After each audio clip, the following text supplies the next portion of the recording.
Bom dia. Bom dia, bom dia.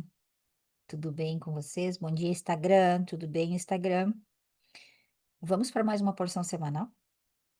Essa porção vai ser de bastante leitura para que a gente possa chegar no ponto que eu quero tocar com vocês.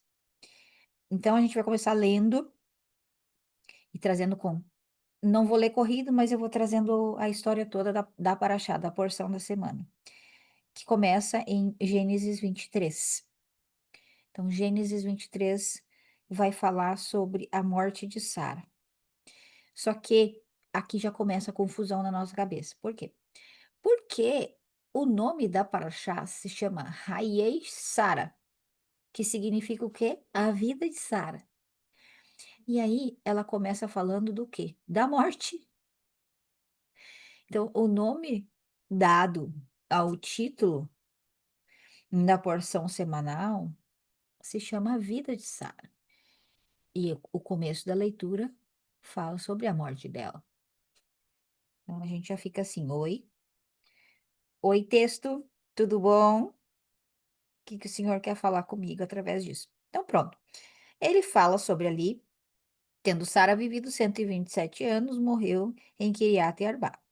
E aí, Abraão vem prantear por ela. O que que Abraão estava fazendo? Matando Isaac. Na porção anterior, ele estava concluindo o procedimento de fazer o abate de Isaac, que não foi necessário, mas que ele tinha empreendido esse processo. Tinha ido, caminhado bastante tempo para chegar no lugar aonde Isaac seria abatido, seria amarrado e etc e tal. Então ele estava descendo quando soube que sua esposa havia falecido. Aqui a gente começa a perceber e meditar sobre assuntos, e aí o Midrash, um livro paralelo à Bíblia que fala sobre contos, sobre histórias, sobre o que o pessoal na época falava, diz que Sara, sabendo que seu filho Isaque teria ido junto com seu pai para ser morto, sacrificado, não suportou e morreu. Ela não aguentou o procedimento e se morrió. Esse é um dos relatos.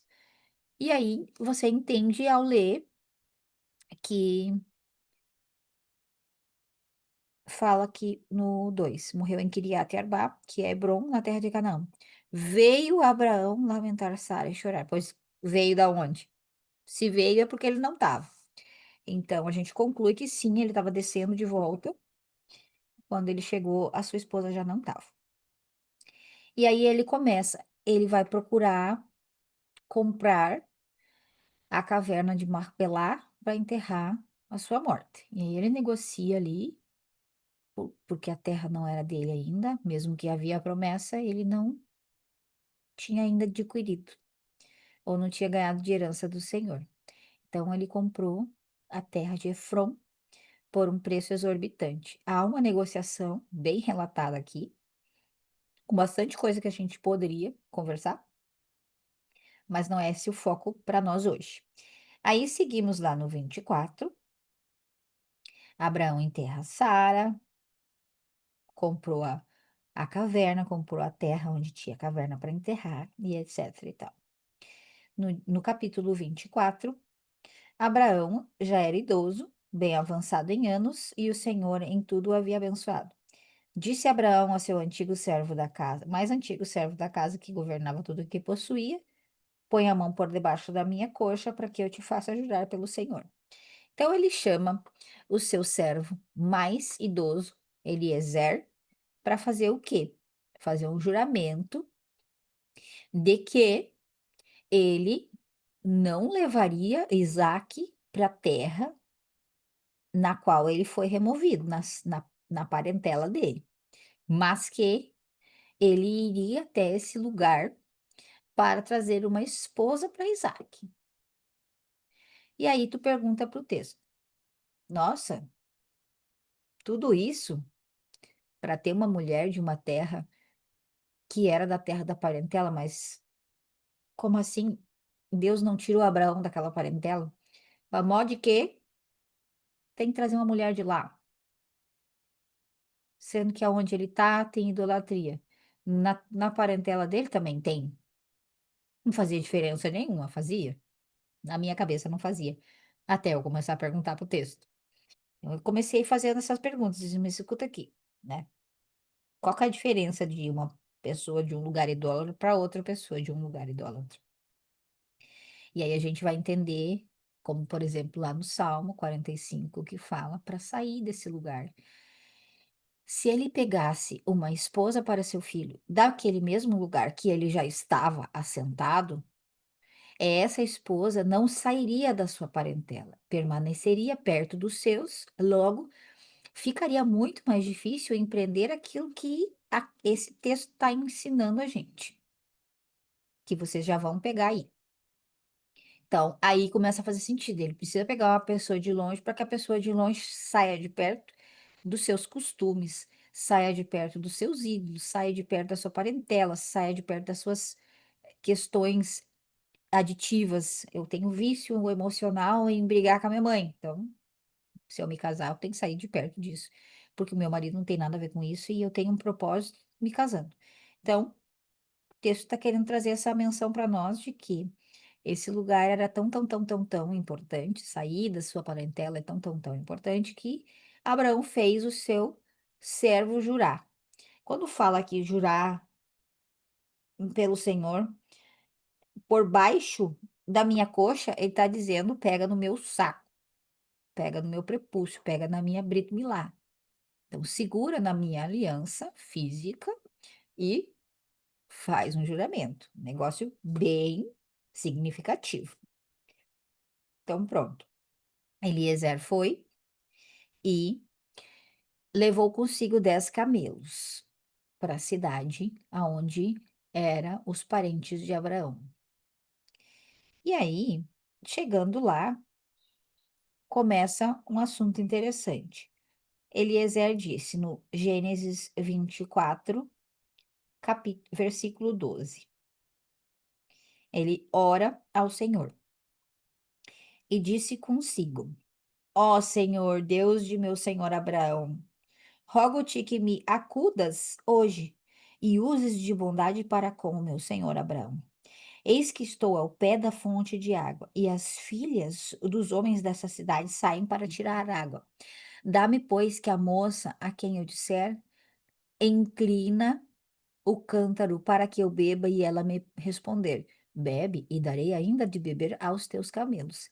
Seja que designaste para o teu servo Isaque, e nisto verei que usaste de bondade para com o meu senhor. E aí ele faz essa oração. Daí vem Rebeca.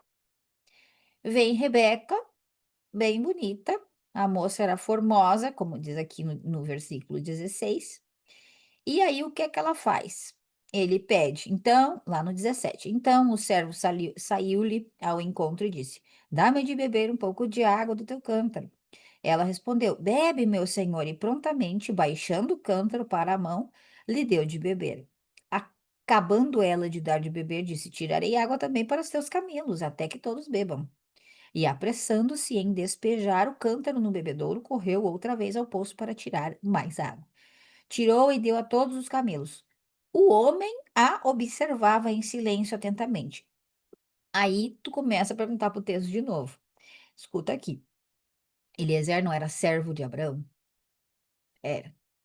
Então, por que que ele ficou olhando a mulher, Rebeca, que pelos comentaristas da Torá, da palavra, falam que Rebeca tinha 12 anos.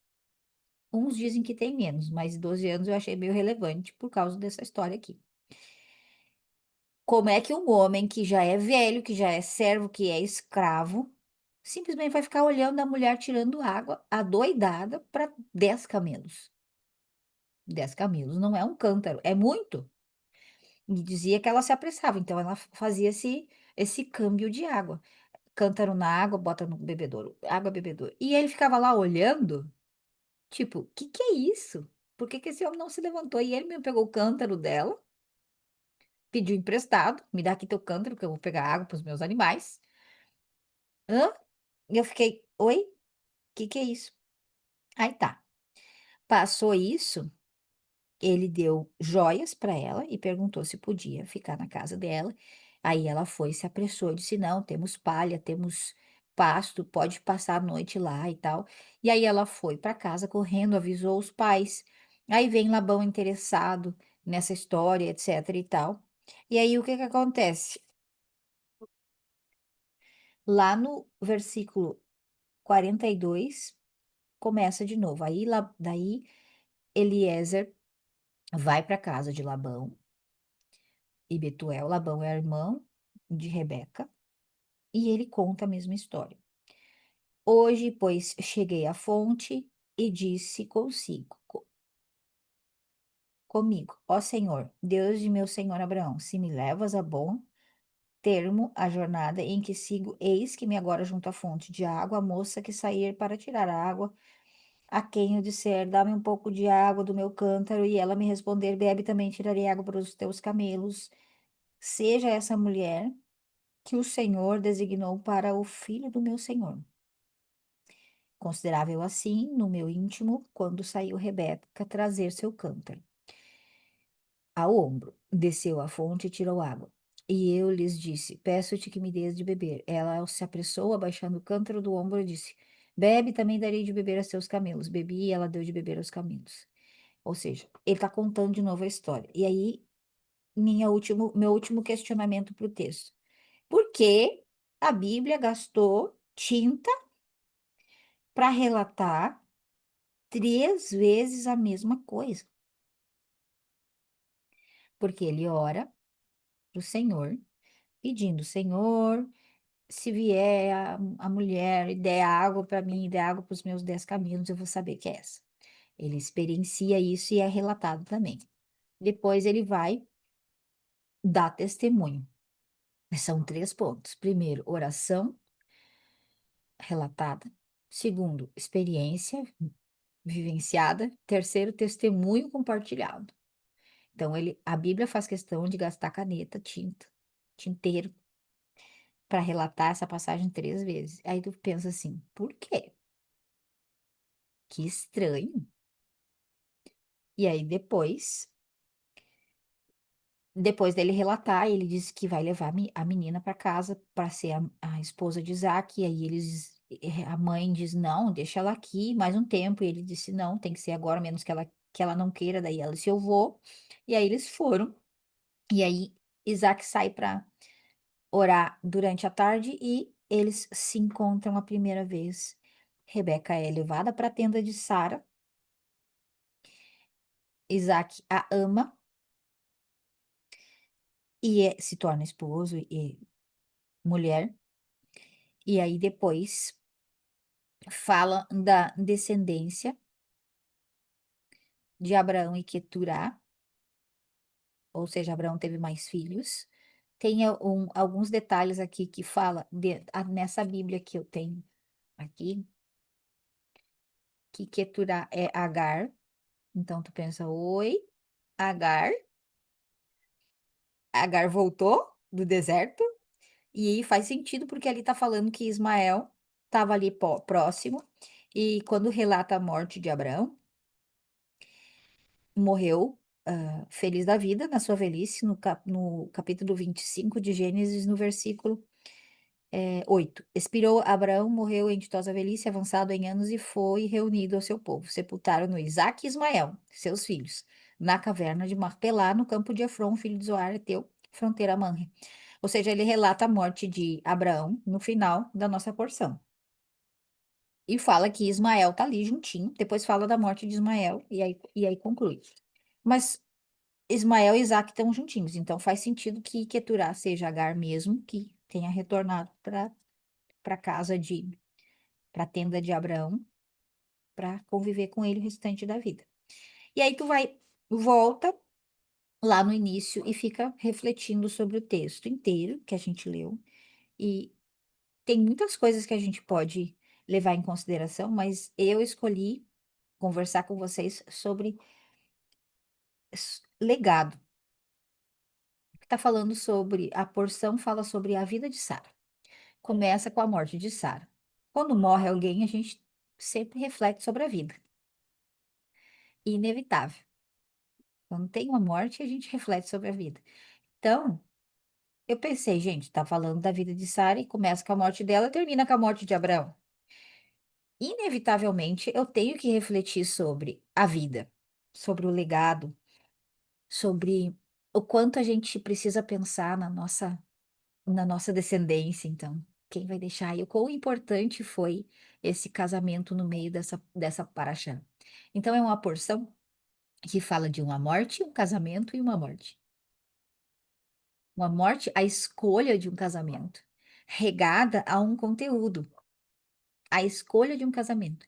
Então, o Midrash vai dizer, o livro paralelo à Bíblia vai dizer que a Sara, na sua tenda, tinha alguns méritos. Por exemplo, diziam que as velas do Shabat, a luz na tenda não se apagava nunca. Ficava sempre de um Shabat a outro aceso, porque ela tinha méritos para isso. Também falava que o pão dela sempre ficava quentinho e nunca faltava pão. E aí, e tinha uma nuvem em cima da tenda dela. Ou seja, ela era tremendamente abençoada. Ela era uma mulher muito sábia e ela tinha muitos méritos. Quando ela morreu, foi tudo embora. Foi a nuvem embora, a luz embora, o pão quentinho embora. Não tinha. E aí, Isaac disse, Abraão sabiamente disse: Gente, nós temos que trazer uma mulher de volta para essa casa, para essa tenda. Mas pode ser qualquer mulher? Não. Ela tem que ter alguns requisitos. Primeiro, ela tem que estar disposta a sair da sua família.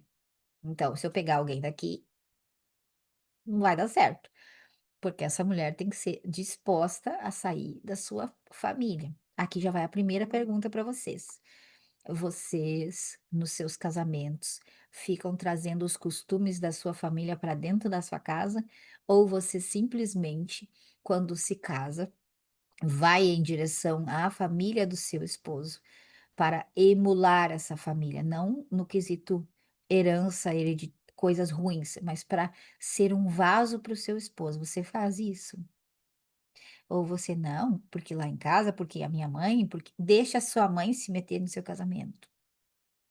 De alguma forma, a mãe precisa estar morta, precisa sair desse lugar. Como diz ali, sai da sua parentela,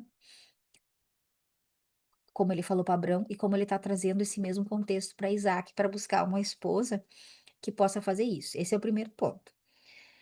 Uma esposa, para ter méritos, tem que ser essa esposa que se anula.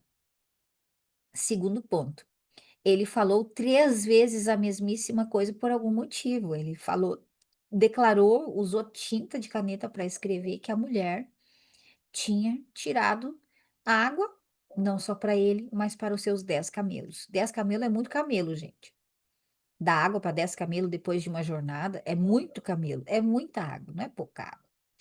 Eu não sei qual era o tamanho do cântaro dela, mas mesmo assim.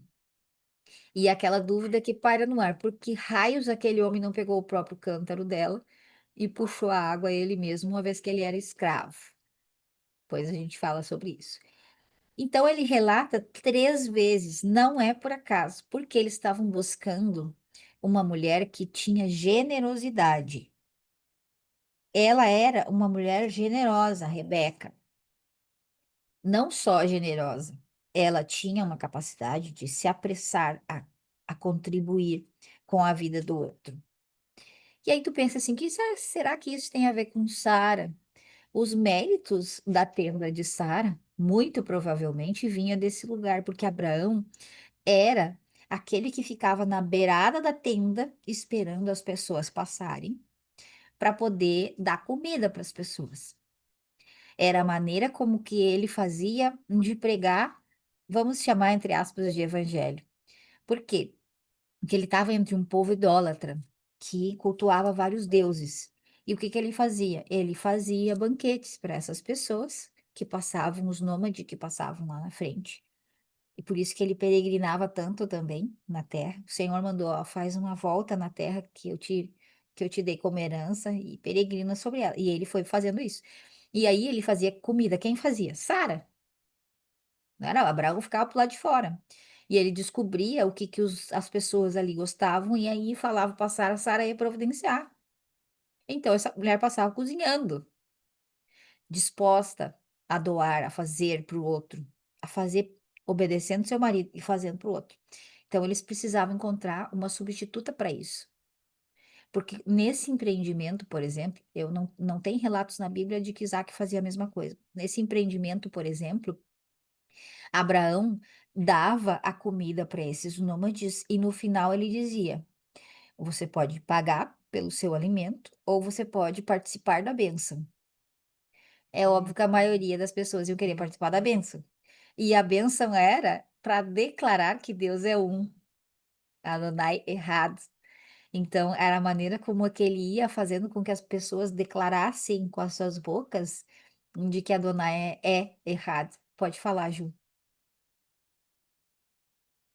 Sim, outra coisa que me chamou muita atenção nessa porção é que ele repete, né?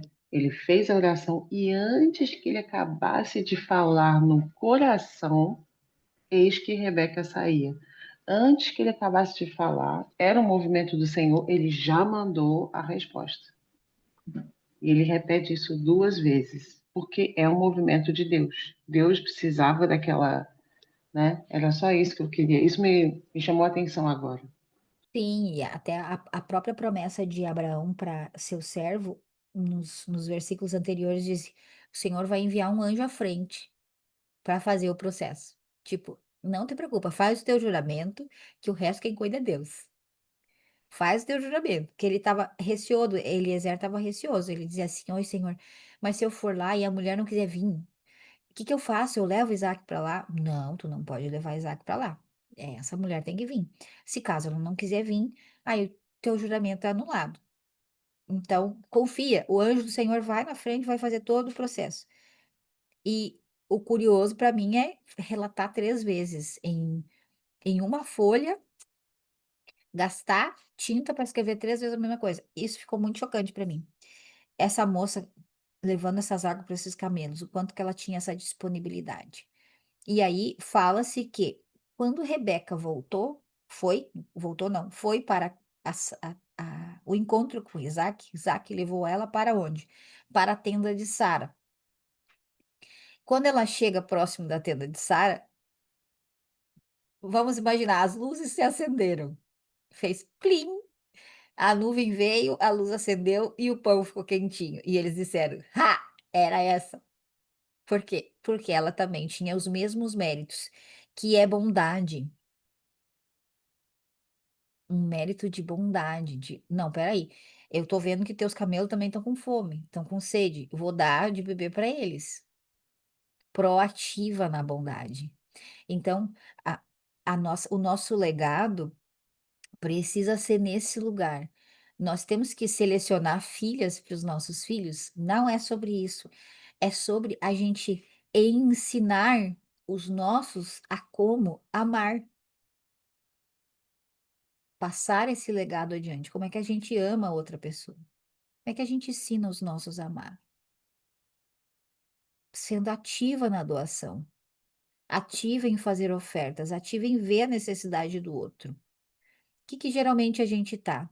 Eu quero para mim, venha a nós o vosso reino, me dá, me dá. A gente tá numa postura, por isso que a ideia de Abraão era tirar Rebeca da sua terra, tirar a mulher da sua parentela, porque dentro da moradia do nosso pai, nós somos filha. E filha faz o quê? Recebe. Filha recebe do seu pai. Porque é filha, filha não dá para os seus pais. Só vai fazer isso depois em honra, quando já é uma pessoa adulta, que já mora na sua casa, que já paga suas contas, e aí vai honrar o seu pai com dinheiro, e vai honrar o seu pai e sua mãe com presentes, com qualquer coisa que seja. Vai retornar para doar. Enquanto ela é filha e mora ao redor da sua família, na casa, no caso ali nas terras do seu pai, ela vai continuar sendo uma pessoa que quer tomar, me dá mamãe, me dá papai. Rebeca não era essa pessoa, porque ela era proativa. Ali diz, ela se apressou a fazer o movimento. Então eles selecionaram, a ideia da seleção aqui era, através dessa escrita repetida 3 vezes, é perceber que ela foi uma mulher que foi extremamente generosa. E a própria palavra já nos fala que a alma generosa prosperará. E aí entra a parte do cântaro, porque eu pensei, não é possível, não posso crer que isso aqui tá normal, por que que esse homem não pegou e não foi lá e ajudou essa moça a pegar essa água? Se não tem como, não tem como. Aí eu fiquei aquela coisa, eu fechava meus olhos, Senhor, como assim? Não consigo acreditar, não é da, sabe? Me dá uma agonia de pensar que tem um homem ali olhando uma moça tirando água, adoidado, para 10 camelos, e ele sentado olhando. Não, eu pensei, que isso? Não, não, não, não, não. E aí comecei a meditar sobre a palavra cântaro. E cântaro na Bíblia refere à alma. Então, ela não tem como emprestar a alma dela. O cântaro é a alma dela, a alma generosa. Aí começa a fazer sentido. Aí tu pensa, ah, tá, entendi. A heroína até coça a cara ali. Eu pensei, Senhor, não. Se tem um homem ali, o que é isso? Por que que ele não vai pegar a própria água? Não, ele tem que pegar a água. Que vá. Que tipo, que tipo de palavra é essa? Então, se a gente vai para o nível alusivo, para o nível simbólico, aí a gente começa a perceber a alma, o cântaro representa a alma dela. Não só a alma dela, mas como a fonte de água também. Essa fonte de água também representa a palavra, quanto que a gente está disposta a entregar, a ofertar, ajudar, a ser rápida, assim como Abraão era rápido ao levantar. E como nós somos abençoadas, 7 horas da manhã nós nos levantamos, não sei se levantamos rápido, eu levanto rápido, porque eu levanto quase atrasada. Levanto rápido. Para quê? Para doar, para entregar, para ofertar. Levanto rápido para falar sobre a palavra. E eu creio que isso tem méritos diante do Senhor, sim, sim. Todas as segundas e quintas nós estamos aqui. Às vezes eu tô aqui no Instagram, às vezes a gente tá só no grupo. Quem tá aqui no Instagram e não tá no grupo, convido vocês a entrar no grupo. O grupo não é tão barulhento, não, é silencioso. A gente conversa às vezes, sai umas conversaiadas, outras vezes fica tudo de boa. Então, se você tá aqui e não participa, acesse.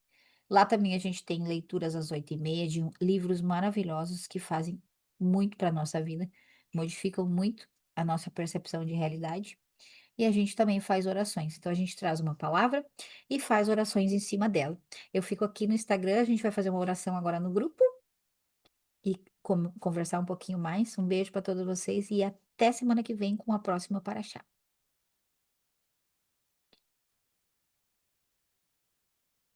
Eu quero ouvir da Carol.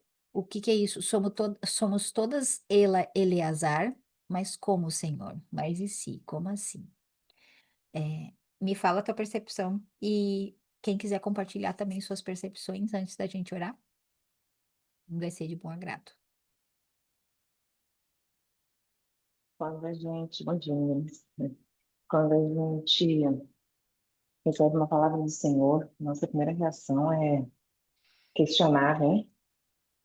Meio como a maioria dos relatos que a gente ouve na Bíblia, peraí, mas como que eu vou fazer isso?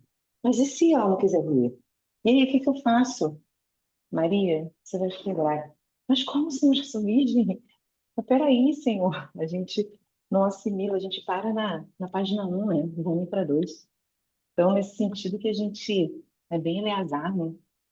Mas se ela não quiser bem, o que que eu faço? Mas assim, ó, peraí, trazer ela? Mas como assim? E a gente se coloca nesse lugar e pensa, peraí, se é o Senhor, então é dele, não é nosso, né? Só acata, pega sua bolsinha e vai, se joga no deserto, vai atrás, faz a tua parte, porque é só a tua parte que você precisa fazer, né? E isso mostra pra gente o quanto o ser humano é previsível e o quanto o Senhor ele entende isso e mesmo assim ele nos usa e mesmo assim ele nos comissiona e mesmo assim ele nos capacita E mesmo assim, ele nos dá coisas a fazer, ele nos coloca na sua alinha, ele nos alinha com o seu propósito, ele nos usa de várias formas, nos abençoa, nos conduz, mesmo sabendo quanta gente é limitada. Eu gostei muito dessa passagem, dessa paraxá, principalmente, né, agora vem a parte de alinhamento dos céus, cadê a Dani para falar que o algoritmo não erra? Então, ontem eu estava falando com o Senhor sobre generosidade e pedi muito que ele me ferisse nesse lugar, pedi muito que ele me tocasse, pedi muita presença dele ali, que ele falasse comigo nos próximos dias, e ele rapidamente, como o Senhor de todos os senhores, já me lança na segunda-feira uma palavra sobre generosidade. Então, toda a honra, toda a glória a esse Pai maravilhoso que nos ouve e nos responde. Essa parte eu não tinha lido, Carol. Tá em Gênesis 24, no versículo 5, quando Abraão pede para Eliezer ir lá e fazer o juramento, ele começa com os questionamentos. Ele diz assim: E disse-lhe o servo: Talvez não queira a mulher seguir-me a esta terra. Nesse caso, levarei teu filho à terra da onde saíste? Respondeu-lhe Abrão: Cautela, não faça voltar para lá meu filho. O Senhor, Deus do céu, que me tirou da casa do meu pai, da minha terra natal, e que me falou e jurou, dizendo: A tua descendência darei essa terra, me enviará o seu ele enviará o seu anjo que te há de preceder e tomarás de lá esposa para meu filho. Mas me escuta aqui, caso a mulher não queira, assim, quem sabe seguir-te, ficarás desobrigado. Muita gente como a gente, né? Não vai dar um tapa na venta e falar, vai, moleque, só vai, Só casa boa. vai, meu.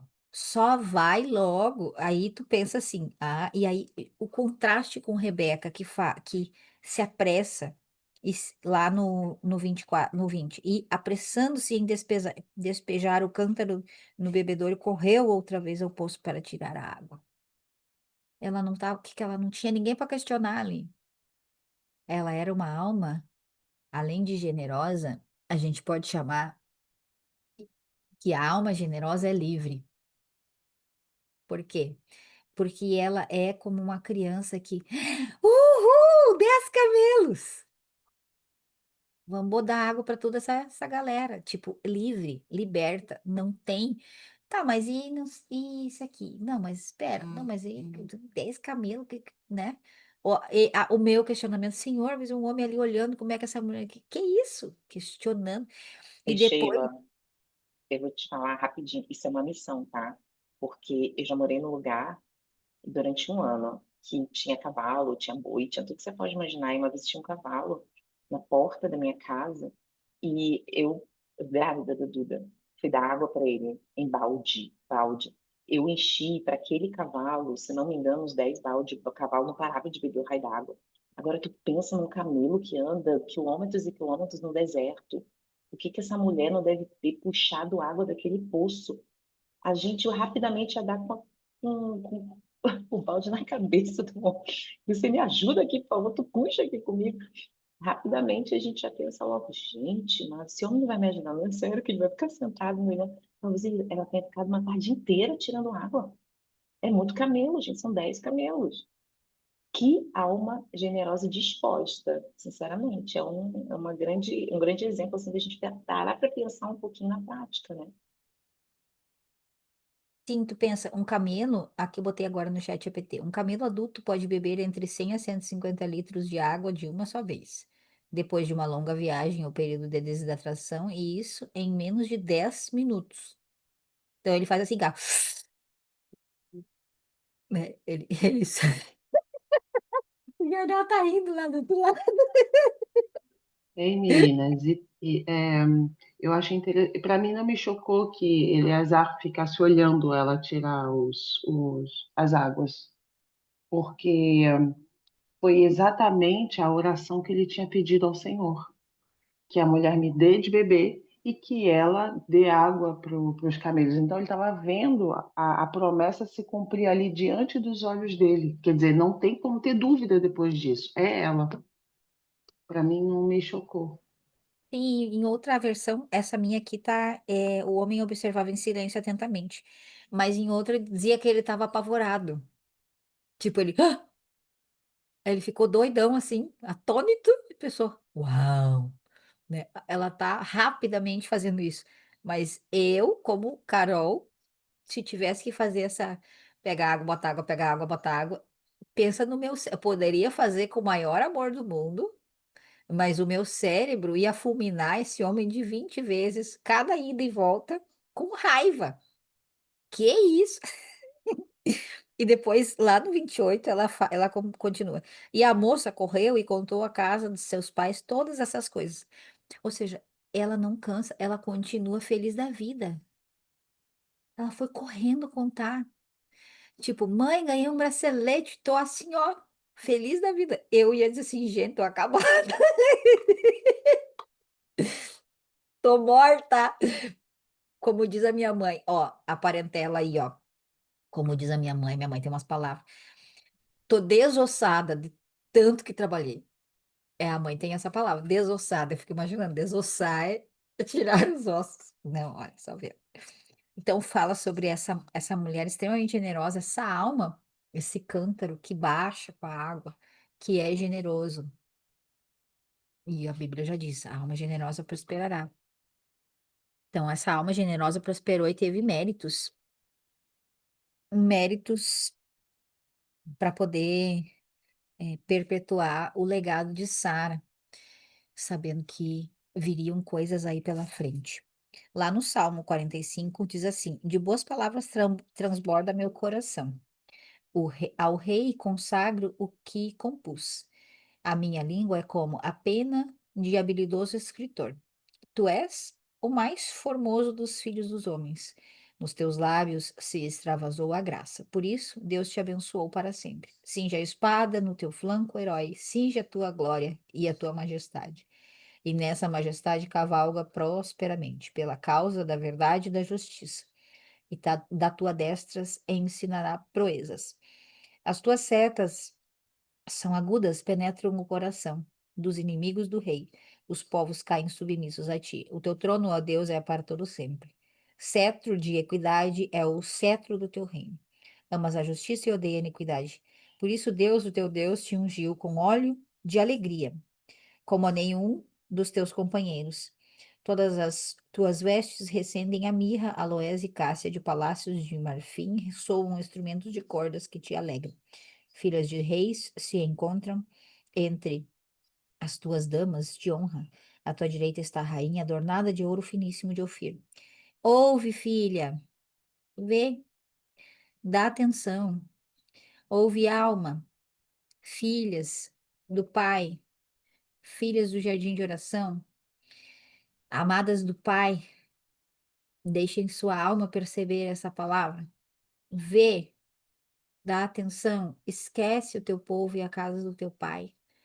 Então o rei cobiçará a tua formosura, pois ele é o teu senhor. Inclina-te perante ele. A ti virá a filha do Tiro, trazendo donativos, os mais ricos do povo te pedirão favores.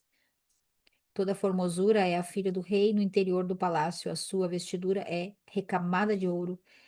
Em roupagens bordadas reconduzem-na perante o rei. As virgens, suas companheiras que a seguem, são trazidas à tua presença, serão dirigidas com alegria e regozijo. Entrarão no palácio do rei em vez de teus pais.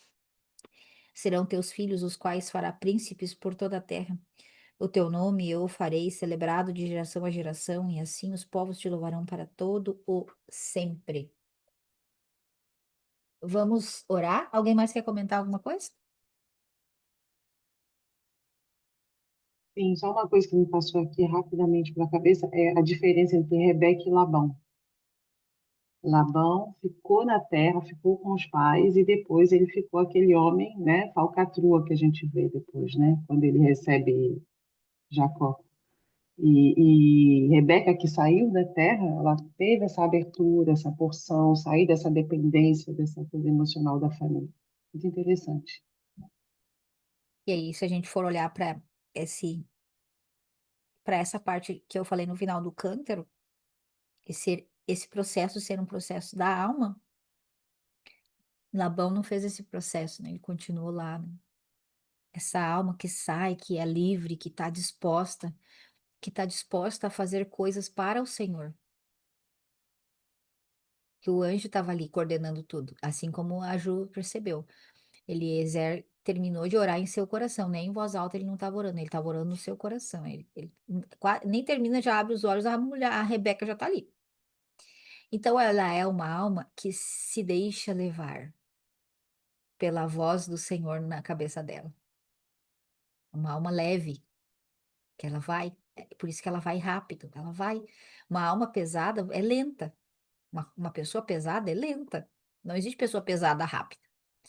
Quanto mais pesado, mais lento. Quanto mais leve, mais magro, mais rápido. Então é uma alma leve, não tem peso, não tem tensão, não tem essa amarra familiar. Não, na minha casa é assim, não, na minha casa é colar, não. É a minha forma de fazer, a minha opinião. Provavelmente Rebeca não tinha opinião ali naquela altura. Se ela tivesse opinião, ela teria a mesma opinião que eu. O que que esse cara tá fazendo sentado me olhando apavorado? Vai botar vou jogar água na cara dele para ele acordar. Que daí, quem sabe, ele me ajuda. 500 balde do poço. Pensa, 500. Não, tá normal.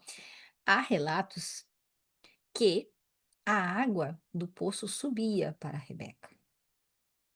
Então, daí seria, no caso, seria mais mistérios, né? Mistérios da porção. Que aí teria, tipo, mais facilidade nesses 500 baldes. Ela chegava perto do poço, a água vomitava para dentro do cântaro. Então, top. Mesmo assim, a gente fica com a ideia de que essa alma livre, leve, não tem tanta craca, porque ela tá soltinha. Então, vamos agradecer o nosso Pai querido. Eu vou ler para vocês as bênçãos matinais, para que a gente possa entrar no espírito de agradecimento. Te agradeço, Pai, Rei vivo e existente, por haver retornado a nossa alma ao corpo com piedade. Grande é a tua confiança em nós, Pai. Muito obrigado, Senhor, porque todos os dias tu nos acorda e nos ensina que devemos lavar os nossos olhos, lavar as nossas mãos, olhar para ti e agradecer. Todos os dias tu nos ensina, nos estimula a inspirar conscientemente ao acordar e perceber que é o Senhor ali, no ar. Bendito é tu, Pai, porque o Senhor formou o nosso corpo com orifícios e é sabido perante o teu trono glorioso que se algum desses se abrir ou qualquer um for obstruído, é impossível sobreviver e continuar existindo. Te bendizemos, Pai, porque o Senhor é quem cura todo o corpo físico e é maravilhoso ao fazê-lo. Meu Deus, a alma que puseste dentro de mim é pura, tu a criaste, tu a formaste, tu a insuflaste no meu interior e ali tu a preservas. Em um certo momento tu a tomarás de mim, para devolvê-la no futuro. Contudo, por todo o tempo em que a alma estiver dentro de mim, eu te agradeço.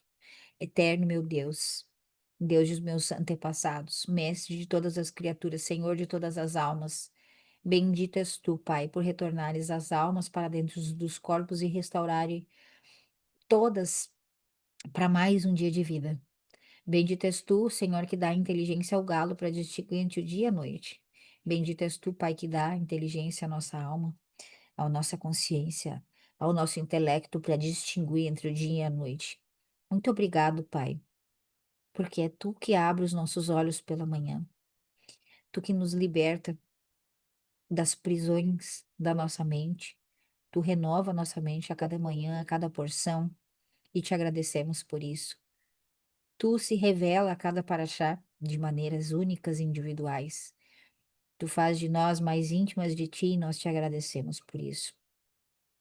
Bendito seja tu, eterno nosso Deus, Rei do Universo, que ergue os abatidos, todos os cansados, que tenham fôlegos, que os méritos da nossa oração, da nossa leitura de Torá em público, seja para a restauração dos abatidos, dos depressivos, dos melancólicos, daqueles que estão sem a alegria do teu amor nessa manhã, Pai, que você possa, em nome do teu filho, ancorar mais alegria no mundo através da nossa fala, da nossa gratidão. Te bendizemos, Senhor, porque Tu é que veste os desnudos. Tu nos veste todos os dias, Tu nos dá abundância de vestimenta. Bendito és Tu que dá vigor ao cansado. Bendito és Tu que estende a terra sobre as águas. Sem isso nós não poderíamos caminhar. Te bendizemos, Pai, porque os lugares que caminhamos nessa época do ano é tão lindo. As flores que o Senhor coloca ao redor da nossa casa, no caminho para nós andarmos, são lindas, refletem o teu amor, refletem o teu cuidado, refletem a criatividade de és tu, eterno nosso Deus, que provê todas as nossas necessidades. Te bendizemos porque o Senhor cria as necessidades e supre as necessidades. Bendito é tu que nos traz força, que nos coroa de glória, que não nos fez idólatra, mas que todos os dias faz olhar para ti e te perceber. Sentir a tua presença, ouvir a tua voz. Te bendizemos, Pai, porque o Senhor não nos fez escravas. Te bendizemos porque o Senhor nos proporcionou liberdade de comunicação, de estarmos conectadas nesse tempo. Quão boa é a nossa parte, que felizes somos, que podemos estar ao mesmo tempo no Rio Grande do Sul, no Caribe, em São Paulo, em tantos lugares, ao mesmo tempo, em Minas Gerais, em Curitiba. Que maravilhosa é a tua obra, Pai. Que grande é o poder da manifestação do teu amor nesse tempo, onde podemos fazer uma oração e essa oração ecoar em inúmeros lugares do planeta. Uau, que lindo que é! Muito obrigado, Senhor, porque o Senhor nos fez mulher, nos fez participante da tua obra. Muito obrigado porque o Senhor nos fez com útero. Bendito és tu, eterno nosso Deus, Rei do universo, que remove o sono e a sonolência dos nossos olhos. Seja da tua vontade, eterno nosso Deus e Deus nossos pais, que nos acostume a estudar a tua palavra e faz nos apegarmos aos teus preceitos e não nos deixe cair no poder da transgressão, da iniquidade, da prova do desprezo. Afasta-nos do mau impulso e faz com que nos apeguemos ao bom impulso. Faz com que achemos amor, graça, misericórdia e piedade aos teus olhos e aos olhos de todos os que nos veem. Concede-nos bondade generosa, bendito seja tu eterno, que concede bondade generosa a todo o teu povo. Te bendizemos, Pai, porque o Senhor nos santifica com as tuas palavras e nos ensina, nos ordena a estudar a Torá.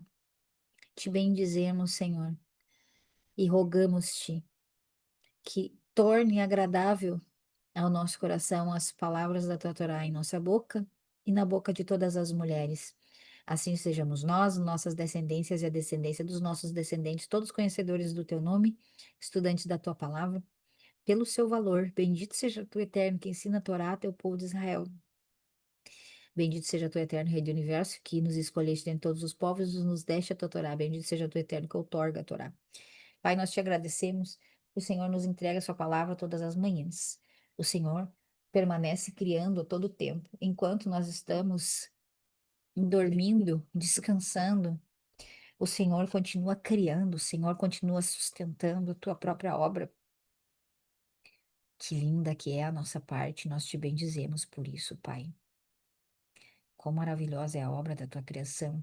Te bendizemos e te pedimos, faz com que sejamos tão dispostas quanto Rebeca, que possamos, Pai, ser tão generosas quanto ela. Não importa o que ela tenha feito depois, mas que essa alma seja um exemplo para nós.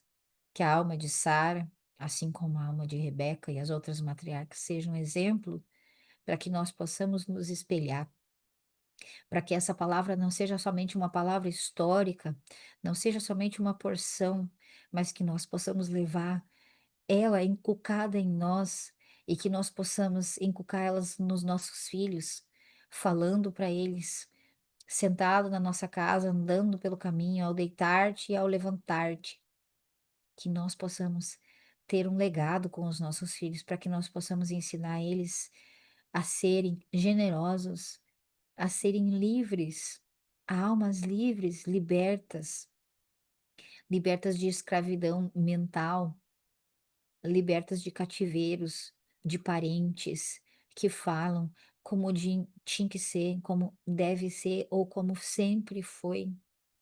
Sempre foi assim, porque agora você vai mudar. Te bendizemos, Pai, porque o Senhor nos chama para esse novo tempo. O Senhor nos chama para essa mudança. O Senhor nos capacita para essa mudança. E nós estamos te vendo. Nós estamos te vendo atrás e através da natureza. Nós estamos te vendo atrás e através de todas as obras palpáveis e impalpáveis ao nosso redor. Quão magnífico o Senhor é. Eu te peço, Pai, em nome de Jesus, que todas as minhas irmãs do jardim de oração possam sentir a mesma benevolência todas as manhãs, que a letargia matinal seja deixada de lado e que o teu fôlego de vida seja renovado, que os hormônios necessários sejam reestruturados em cada corpo, em cada sistema nervoso, que não haja mais tensão matinal, mas que haja percepção de quem tu és, que seja dias e mais dias de tremendo regozijo diante de ti, mesmo diante de tribulações, que não sejamos imaturas, querendo somente coisas boas, mas que nós estejamos dispostas a entregar água a camelos, a entregar água a quem não vai nos agradecer, entregar água a quem não pode nos agradecer. Camelos não agradecem, mas que nós estejamos rapidamente dispostas. Coloca no nosso coração, Pai, coloca no coração de cada uma das nossas irmãs aqui nesse grupo, que elas possam se sentir impulsionadas por Ti, para que essa semana seja uma semana de doação, que elas possam perceber a voz acusatória dentro de si e se desviar dela, que elas não morram como Sara morreu pela notícia de seu filho, mas que elas tenham força de se renovar, de se florescer como uma nova pessoa,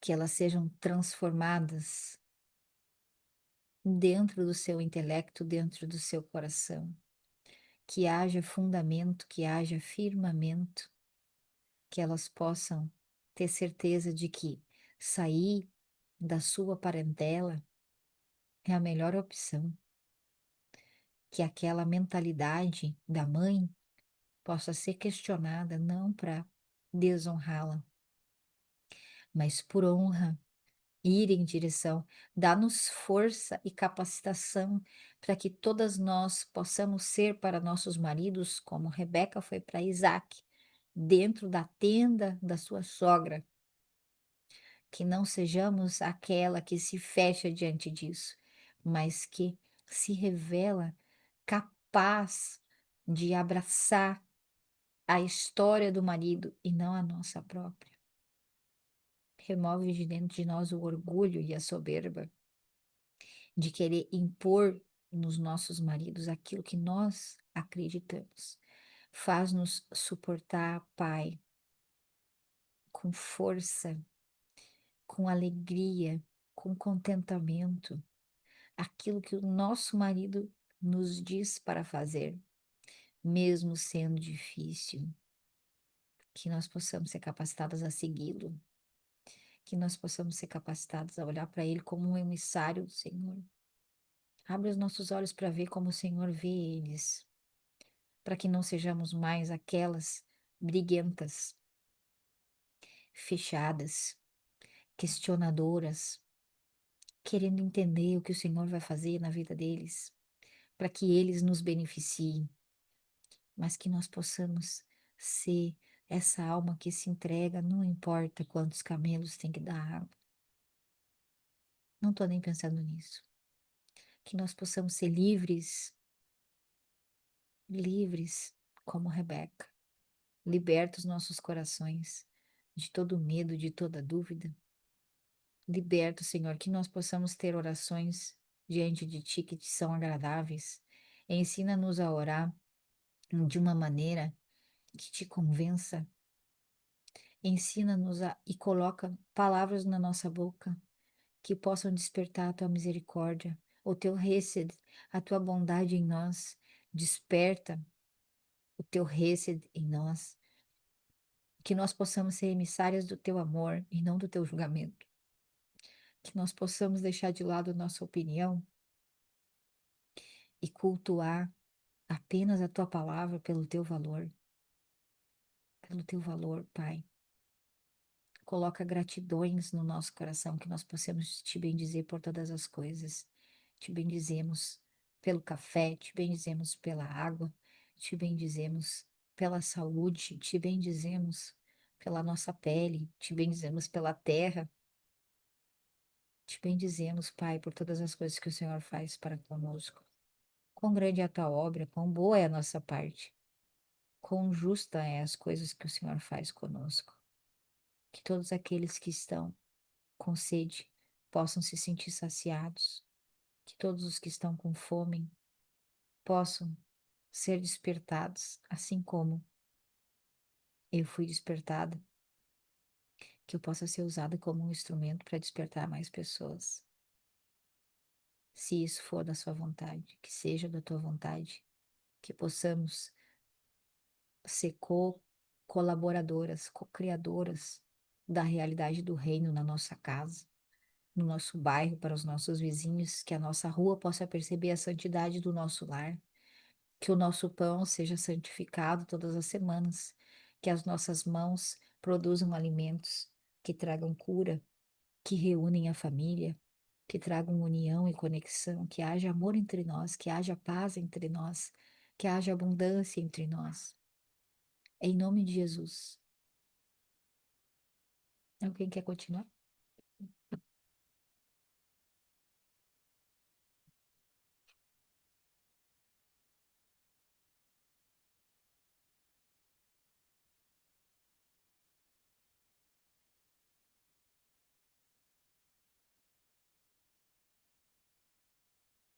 Bem, Nicolas. Olha, a Andréia tá aí.